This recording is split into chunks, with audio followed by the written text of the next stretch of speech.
PM Narendra મોદીએ દિલ્હીમાં દેશમાં આયોજિત થનારા અત્યાર સુધીના સૌથી મોટા ગ્લોબલ ટેક્સટાઇલ પ્રોગ્રામમાંથી એક ભારત ટેક્સ 2024નું ઉદ્ઘાટન કર્યું.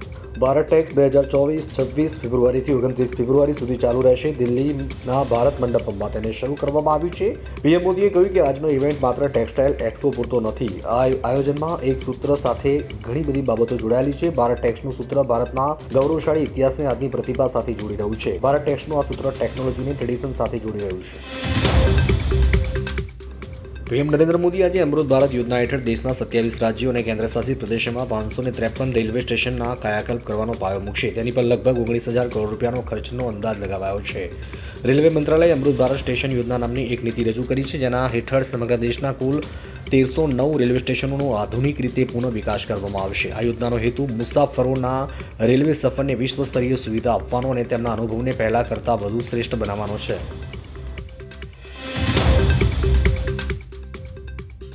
અલ્હાબાદ હાઈકોર્ટે સોમવારે જ્ઞાનવ્યાપી સંકુલના વ્યાસ ભોંયરામાં હિન્દુ પક્ષોને પૂજા કરવાની મંજૂરી આપતા તેના આદેશને પડકારતી અરજીને ફગાવી દીધી હતી. મુસ્લિમ પક્ષે વારાણસી જિલ્લા ન્યાયાધીશના આદેશ વિરુદ્ધ અલ્હાબાદ હાઈકોર્ટમાં અરજી દાખલ કરી વ્યાસના ભોંયરામાં પૂજા કરવા પર પ્રતિબંધ મૂકવાની માંગણી કરી હતી. આ મામલે મુસ્લિમ પક્ષની અરજી સોમવારે હાઈકોર્ટ દ્વારા ફગાવી દેવામાં આવ્યા બાદ હવે વ્યાસ ભોંયરામાં પૂજા પહેલાની જેમ જ ચાલુ રહેશે. ઉપરાંત જિલ્લા મેજિસ્ટ્રેટ તહખાનાના રિસીવર તરીકે ચાલુ રહેશે.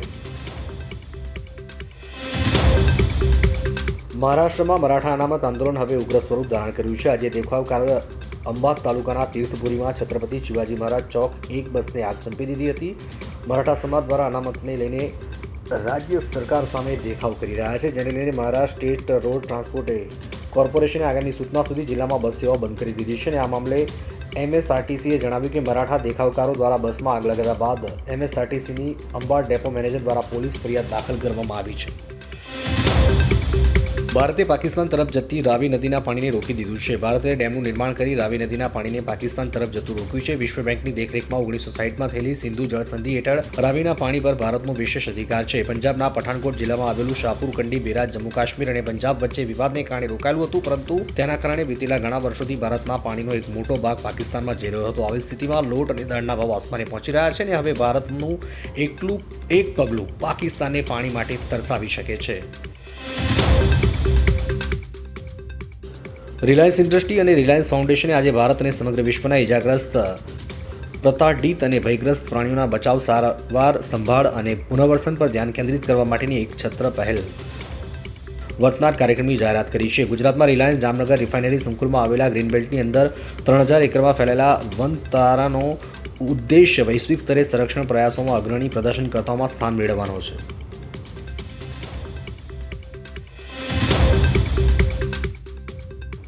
રાજ્ય સરકારે શિક્ષણ વિભાગ માટે જાહેર કરવામાં આવેલા પરિપત્ર અંગે ફરી એકવાર ચર્ચા શરૂ કરી હતી, જેમાં આજે વિધાનસભા ગૃહમાં પૂછવામાં આવેલા પ્રશ્નમાં બાળકોની શાળાના બેગનું વજન તેમના વજનથી 10%થી વધુ ન હોવું જોઈએ તેમ જણાવ્યું હતું. તેમજ શિક્ષણ વિભાગને પણ સમયપત્રક અનુસાર કામ કરવા માટે સૂચન આપવામાં આવી.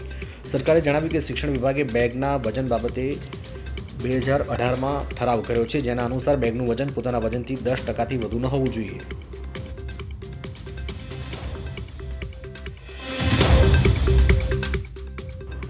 કોંગ્રેસે જાહેરાત કરી છે કે જો તેઓ સત્તામાં આવશે તો અગ્નિપથ યોજનાને બંધ કરી સેનામાં જૂની ભરતી પ્રક્રિયા લઈને આવશે.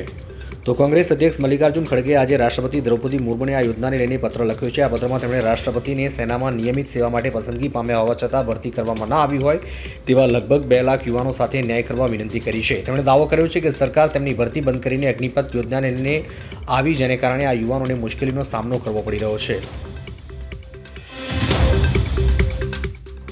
બનાસકાંઠાના ડીસા શહેરમાંથી ડ્રગ્સની હેરાફેરી કરતો શખ્સ ઝડપાયો. બનાસકાંઠા એસઓજીની ટીમે નશાનો કારોબાર કરતો ડ્રગ્સ પેડલરને ઝડપી પાડ્યો હતો. ડીસા રામનગર સોસાયટીમાં ભાડાનું મકાન રાખી પેડલર ડ્રગ્સની હેરાફેરી કરતો ઝડપાઈ ગયો. સુઈગામ કુંભારખા ગામનો યુવક ડીસામાં યુવાનોને ડ્રગ્સના રવાડે ચડાવતો હતો, ત્યારે એસઓજીની ટીમે વિપુલ ગંગારામ વાણોદની અટકાયત કરી છે. યુવક પાસેથી 18.27 ગ્રામ ડ્રગ્સનો જથ્થો જપ્ત કરવામાં આવ્યો છે. ડ્રગ્સના જથ્થા સહિત 1.13 લાખનો મુદ્દામાલ પણ જપ્ત કરવામાં આવ્યો છે.